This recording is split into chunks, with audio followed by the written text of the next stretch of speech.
What's up? Brandon Lilly here. What I'm going to be talking about today is something that I think is very relevant, very important in this day and age of, social media overload.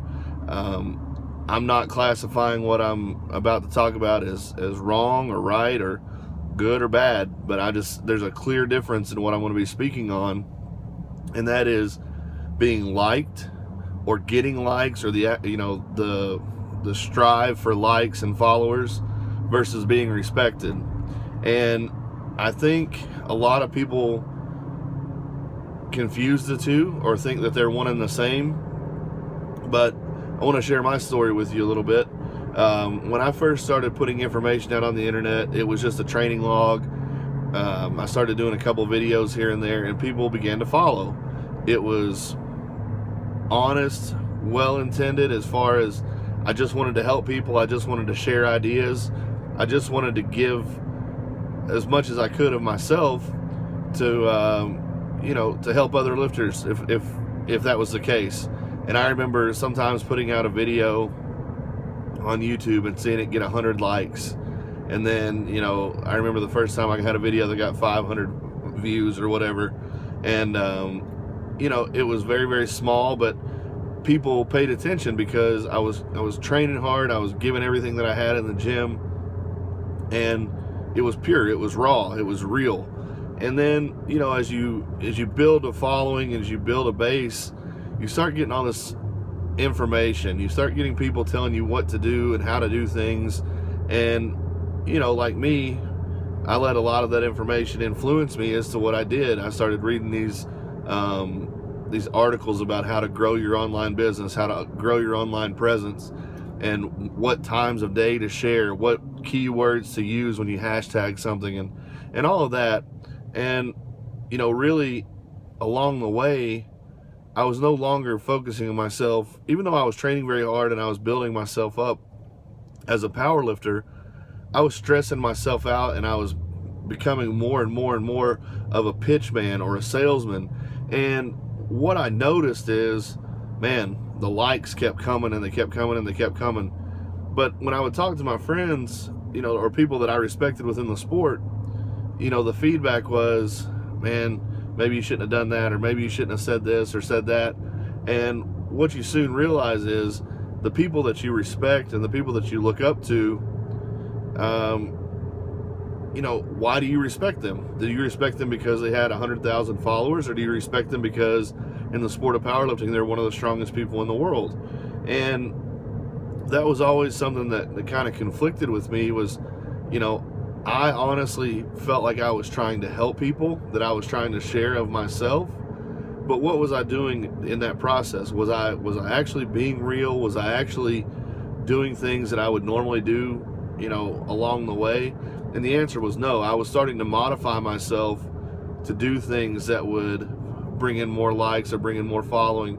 And along the way, I lost self-respect. I lost respect of some of my peers. And, that's part of the process of learning and growing. And that's why, I mentioned that I stepped back a little bit and, wanted to start at ground zero again, because as of right now, I sit here after my last surgery. I am nothing again. I am starting all over. And every time that I have a surgery, it is like a reset button. And what I'm taking that reset button as is a chance to do over. I've made some very strong worded posts as far as things that I believe in. And I think it's important to understand that when you craft yourself as a person, you are defined by what you believe in and what you stand for.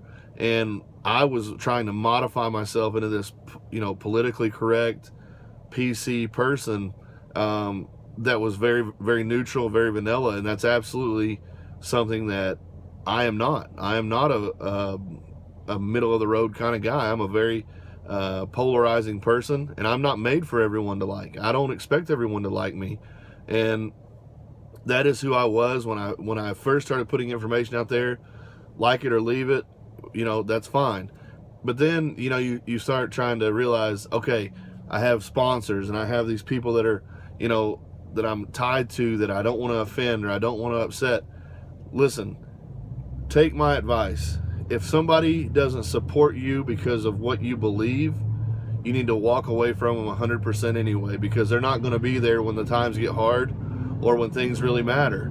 I am fortunate enough now, and I'm not saying I wasn't then. I didn't push the boundaries. I tried to stay neutral, but I'm saying very fortunate very fortunate now to work with companies that know where I stand, believe in where I stand, and encourage me to be myself.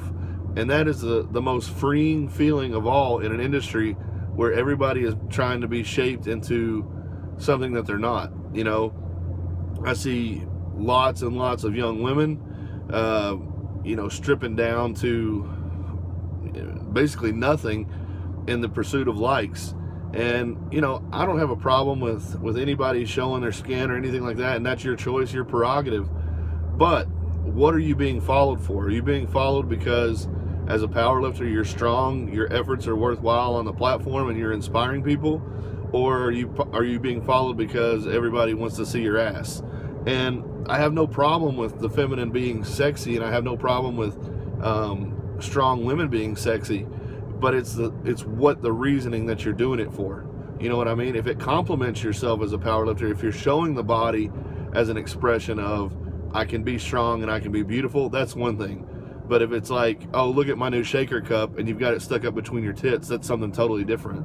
And as far as guys go, it's very much the same thing, except it's not, women aren't going to be chasing guys' physiques the way that guys chase women's physiques. So what guys do is they attach themselves to anybody that will throw out a discount code their way, or give them a free shirt or a free shaker bottle or a free, share on their webpage.